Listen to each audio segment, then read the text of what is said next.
নমস্কার বন্ধুরা, আজ একটা সম্পূর্ণ নতুন রেসিপি আপনাদের সাথে শেয়ার করব।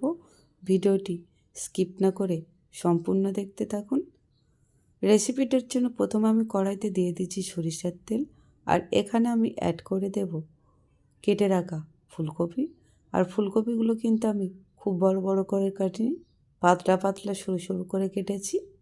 এবার এখানে সামান্য নুন আর সামান্য হলুদ দিয়ে খুব ভালো করে এটা ভেজে নেব।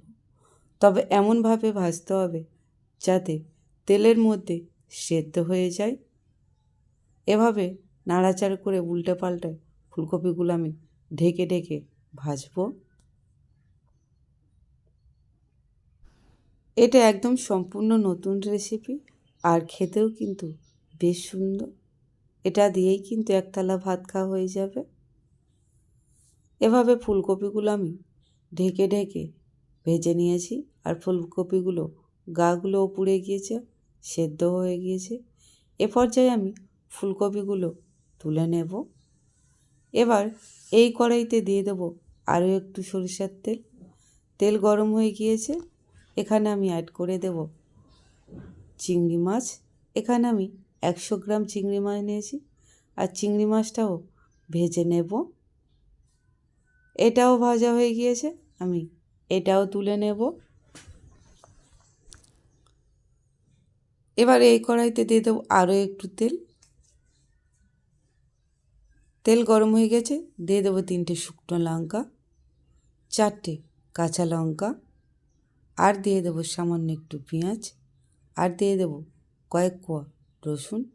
এই সমস্ত মশলা আমি খুব ভালো করে তেলের মধ্যে ভেজে নেব। আর এখানে দিয়ে দেবো একটু ধনেপাতা, এটাও এর সঙ্গে খুব ভালো করে ভেজে নেব। তবে খুব বেশি পুড়িয়ে ভাজবো না, যে কোনো জিনিস খুব বেশি পুড়িয়ে ভাজলে তেতো লাগে। এগুলো আমার ভাজা হয়ে গিয়েছে, এগুলো আমি তুলে নেব। আর এখানে আমি শিলনা নিয়েছি। এবার চিংড়ি মাছ, ফুলকপি আর যে মশলাটা আমি ভেজেছিলাম সেই সমস্ত উপকরণ এখানে আমি নিয়ে নিয়েছি, আর এটা আমি বেটে নেব শিলপাটায়। এটা আরও একবার বেটে নেব মিহি করে আমি।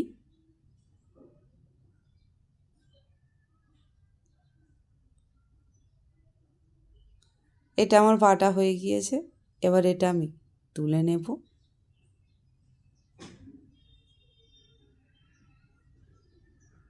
এবার কড়াইতে আরও একটু আমি সামান্য তেল দিয়ে দিয়েছি। আপনারা চাইলে এর থেকে বেশি তেল দিতে পারেন। যেহেতু আমি সমস্ত জিনিস তেলে ভেজে নিয়েছি, তাই এখানে আমি খুবই সামান্য তেল দিয়েছি। আর তার মধ্যে অ্যাড করে দিচ্ছি সামান্য গোটা জিরে। চাইলে আপনারা কালো জিরেটাও ব্যবহার করতে পারেন। দিয়ে দেবো সামান্য নুন, আর এখানে আমি বেটে রাখা ফুলকপি আর চিংড়ি মাছটা অ্যাড করে দিয়েছি। এবার এটা কড়ার মধ্যে খুব ভালো করে কষিয়ে নিতে হবে। এটা আমার কষানো হয়ে এসেছে। এবার এখানে আমি অ্যাড করে দেব লেবু রস। লেবুর রসটা দিলে কিন্তু এর টেস্টটা আরও 2 গুণ বেড়ে যায়। লেবুর রসটা দিয়ে আবারও খুব ভালো করে আমি এটা কষিয়ে নেব। এবার এটা আমি নামিয়ে নেব। এটা আমি প্লেটের মধ্যে সুন্দর করে সাজিয়ে নিয়েছি, আর ঠিক কতটা লোভনীয় লাগছে দেখুন বন্ধুরা। এবার ওপর থেকে একটু ধনেপাতা দিয়েও ডেকোরেশন করে নেব। আমার চিংড়ি মাছ আর ফুলকপি দিয়ে দারুণ লোভনীয় ভর্তা রেডি। আমার এই রেসিপিটা আপনাদের কেমন লাগলো বন্ধুরা, তা অবশ্যই কমেন্ট করে জানাবেন।